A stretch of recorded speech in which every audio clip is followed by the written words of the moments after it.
Hello everyone, welcome back to my channel Solution Math Easy. In this video, I am going to give a first lecture of the class 11th biology chapter first living world. जैसे कि आप देख सकते हैं that first chapter जो है वो दो टॉपिक्स में डिवाइडेड है. सो इस चैप्टर को मैं दो लेक्चर्स में जो है वो कवर करूंगी. फर्स्ट जो टॉपिक है वो है diversity in the living world. Second is taxonomic categories. So let's begin this chapter.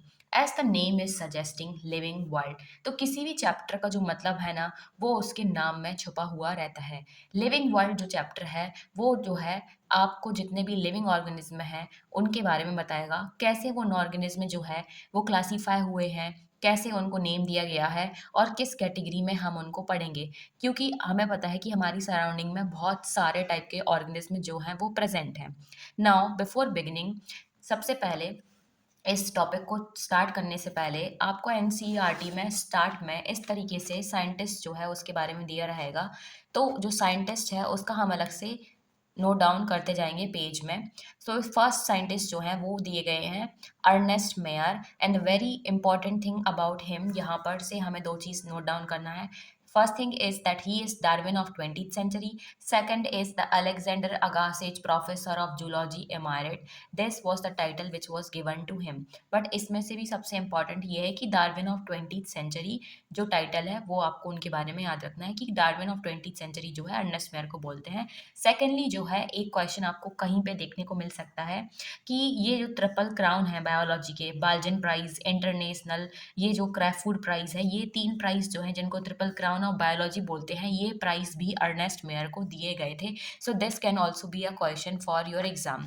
तो आपको इस तरीके से ऐसे एक किसी भी नोट कॉपी में नोट डाउन कर सकता है. You can write the name of the scientist Ernst Mayr. And first thing about him is that he is known as Darwin of 20th century. Second thing is that he is awarded with triple crown of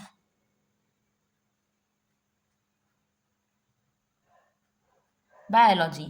Like this, one more thing is there that he is given the title Alexander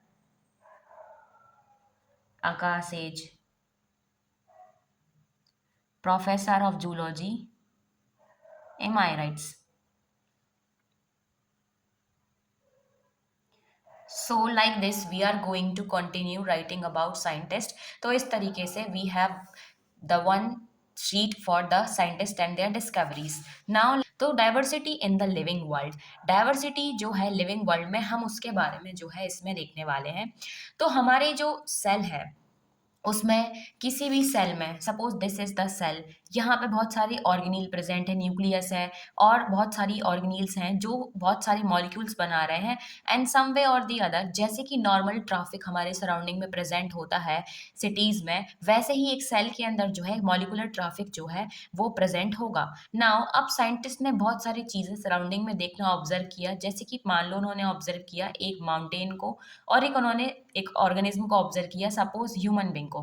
तो अब ये decide करना था कि living कौन है और non living कौन है, क्योंकि हमारे सराउंडिंग में बहुत सारी डाइवर्सिटी है जो कि हमें देखना है. तो अब हमें ये डिसाइड करना है कि कौन सी चीज़ लिविंग है, कौन सी चीज़ नॉन लिविंग है. तो वेरियस क्राइटेरियाज जो है वो डिसाइड किए गए कौन सी चीज़ लिविंग है उसको बताने के लिए. फिर बहुत सारी कैटेगरीज जो हैं वो आई.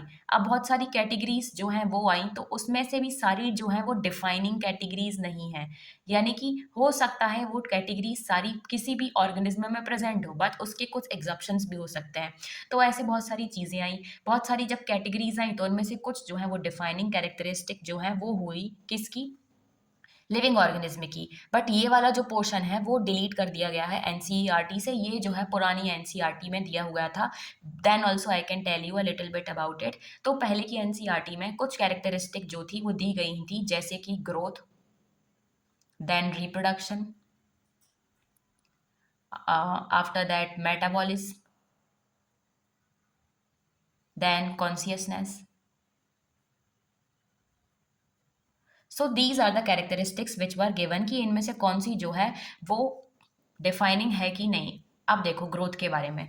ग्रोथ जो है वो एक्सटर्नल भी हो सकती है, इंटरनल भी हो सकती है. सपोज दिस माउंटेन, ये माउंटेन में एक्सटर्नल फॉर्म ऑफ ग्रोथ है. इसमें इंटरनल फॉर्म ऑफ ग्रोथ नहीं है। बट एक ह्यूमन बींग में इंटरनल और एक्सटर्नल ग्रोथ दोनों फॉर्म की ग्रोथ है, बट ये ग्रोथ लिमिटेड है। अगर इसी जगह हम एक प्लांट को देखेंगे, ये ग्रोथ जो है लिमिटेड नहीं है, क्योंकि प्लांट जो है लाइफ टाइम ग्रो करते रहते हैं। तो क्या ग्रोथ एक डिफाइनिंग कैरेक्टरिस्टिक है? नहीं है। क्यों? क्योंकि अगर हम ये मानेंगे कि इंटरनल या external form of growth defining होगा, तो फिर माउंटेन्स भी external form of growth show कर रहे हैं, तो क्या फिर वो लिविंग है? नहीं है। इसलिए जो फर्स्ट फॉर्म ऑफ कैरेक्टरिस्टिक है ग्रोथ, क्या वो डिफाइनिंग है? तो डिफाइनिंग कैरेक्टरिस्टिक नहीं है। अब हम देखेंगे सेकंड, रिप्रोडक्शन। तो सारे ऑर्गेनिज्म जो हैं वो रिप्रोड्यूस करते हैं। तो पहली चीज तो माउंटेन से इसमें ही एक्सक्लूड हो गया। क्यों? क्योंकि वो रिप्रोड्यूस तो करने ही नहीं वाला।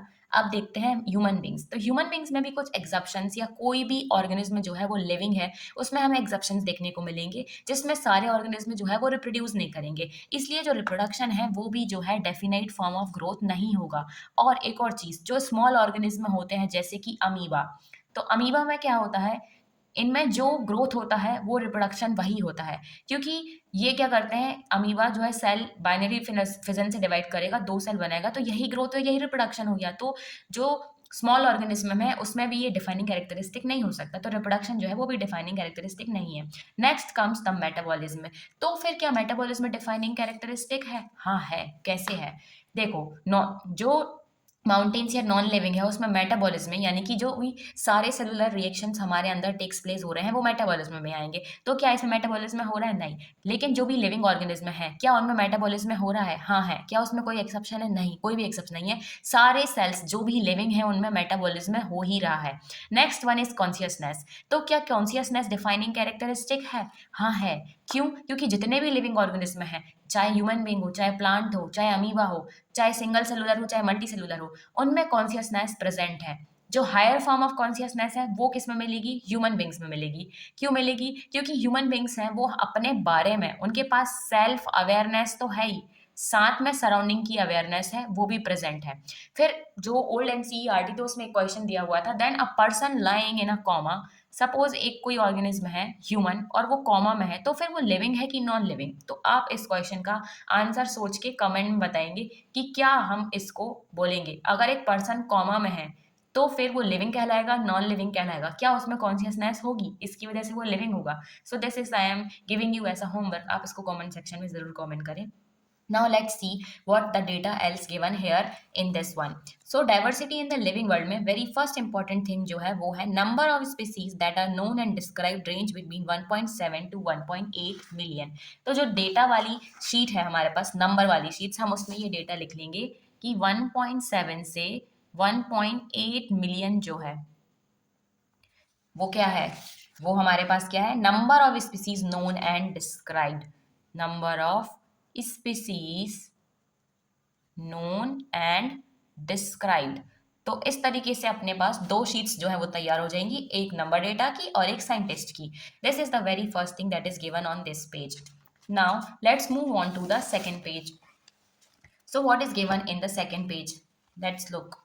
हम सपोज एक गार्डन में गए, वहां पर हमने आंट ऑब्जर्व की, लिजर्ड ऑब्जर्व किया, ट्रीज ऑब्जर्व किए। तो हमें मान लो ऐसा गार्डन है कि अभी हमारे पास अवेयरनेस नहीं है, मतलब हमारे पास पुराना टाइम का सोचना है कि हमें कुछ नहीं पता कि आंट क्या कहलाता है, लिजर्ड क्या कहलाती है, ट्रीज क्या कहलाता है। वो तो एट प्रेजेंट हमें डिस्कवरीज के बाद जो है पता चला। तो किसी भी ऑर्गेनिज्म को देखने के लिए सबसे पहला स्टेप क्या होगा? आइडेंटिफिकेशन। पहला स्टेप क्या होगा? आइडेंटिफिकेशन। सबसे पहले हम आइडेंटिफाई करेंगे कि हाँ ये पर्टिकुलर ऑर्गेनिज्म है, हमने उसको आइडेंटिफाई किया है। नेक्स्ट फिर उसके बाद आप जो है उसको क्या करोगे? नाम दोगे, नोमेनक्लेचर करोगे। आप जब आप किसी भी ऑर्गेनिज्म को नाम दोगे तो ऐसे करके बहुत सारे ऑर्गेनिज्म जो है वो इकट्ठे हो जाएंगे। अब बहुत सारे ऑर्गेनिज्म इकट्ठे हो जाएंगे तो क्या उनको पढ़ना आसान होगा? नहीं। तो उनको पढ़ना आसान बनाने के लिए हम तीसरी चीज करेंगे, दैट इज क्लासिफिकेशन। हम उनको क्लासीफाई करेंगे ताकि जो उनकी स्टडी है वो इजी हो जाए। अगर हम उनको क्लासीफाई कर देंगे तो उनकी जो प्रोसेस है वो इजी हो जाएगी। अब एक एक स्टेप बाय स्टेप हम इन सारी चीजों को समझेंगे। सबसे पहले हम समझते हैं identification. So what is identification? The naming of living organism such that a particular organism is known by same name all over the world. This process is known as nomenclature. So ये जो है वो nomenclature की definition हो गई। And hidden definition जो है identification की, यहीं पे लास्ट नीचे वाली लाइन में दी हुई है। I can show you also here in the NCERT, you can see कि ये कई बार दिखती नहीं है स्टूडेंट्स को, कि ऑब्वियसली जो नोमेनक्लेचर या नेमिंग है ना, it is only possible when the organism is described and currently correctly and we know to what organism the name is attached to, and this is what is called as identification. तो identification क्या होगा? Identification is going to be the process of identifying what an organism is called as identification. Next is nomenclature. So the process of naming an organism is going to be called as nomenclature. Now अब nomenclature की बात करें तो हमारे पास यहाँ पे कुछ important चीज आने वाली है, ICBN and ICZN. What is ICBN? ICBN is International Code for Botanical Nomenclature and this is for plants, and ICGN International Code for Zoological Nomenclature and this is for animals. सो ये जो हैं वो ऐसी bodies हैं, they deal with naming what, ये deal करेगी plants का नाम रखने में और ये डील करेगी एनिमल्स का नाम रखने में। So in your short form sheets, like we are having one more sheet as I told you in the first video. So here in this sheet you can write ICBN, International Code for Botanical Nomenclature.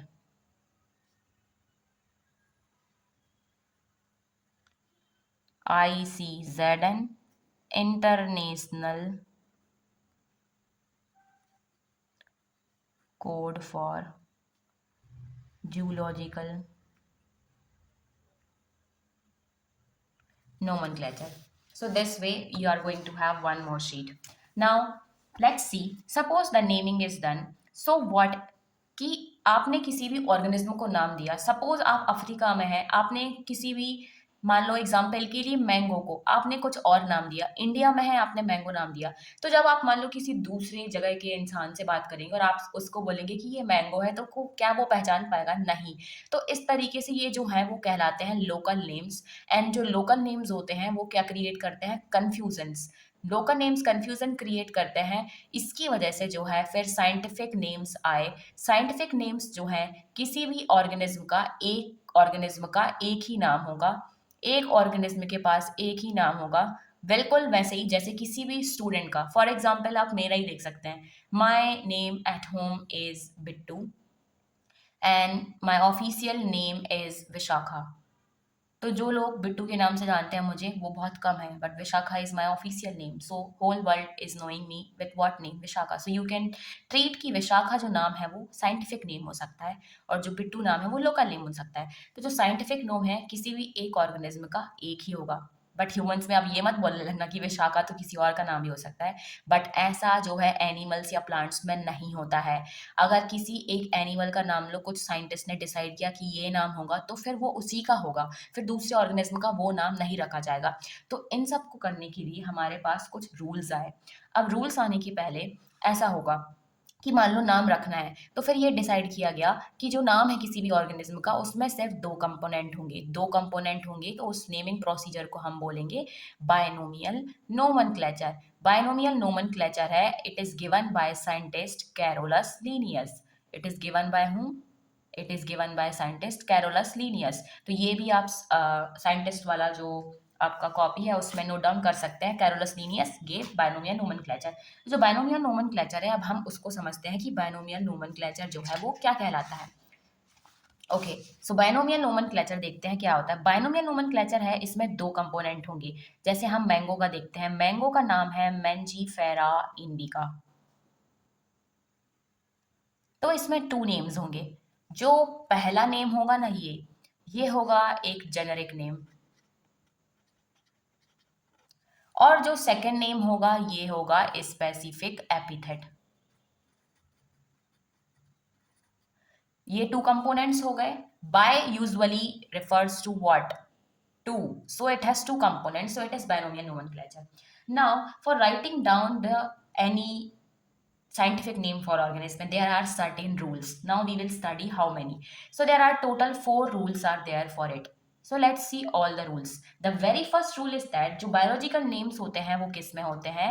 Latin में। Latin जो है एक dead language है। Dead language यानी कि ऐसी language जिसमें अब कोई भी फर्दर चेंजेस आगे नहीं होंगे, इसलिए यूजुअली साइंटिस्ट जो है किसी भी चीज़ को नेम देने के लिए इस लैंग्वेज को प्रेफर करते हैं। सो लैटिन में होंगे और हम जब उसको लिखेंगे तो हम लिखेंगे इटैलिक्स में, एंड जब हम लिखेंगे तो उनको हमें सेपरेटली इसी तरीके से अंडरलाइन भी करना पड़ेगा. So this is going to be the very first rule कि biological names are generally in Latin, written in italics, and they are Latinized or derived from Latin irrespective of their origin. And the rule number third, this third number rule is what? It has to be underlined separately.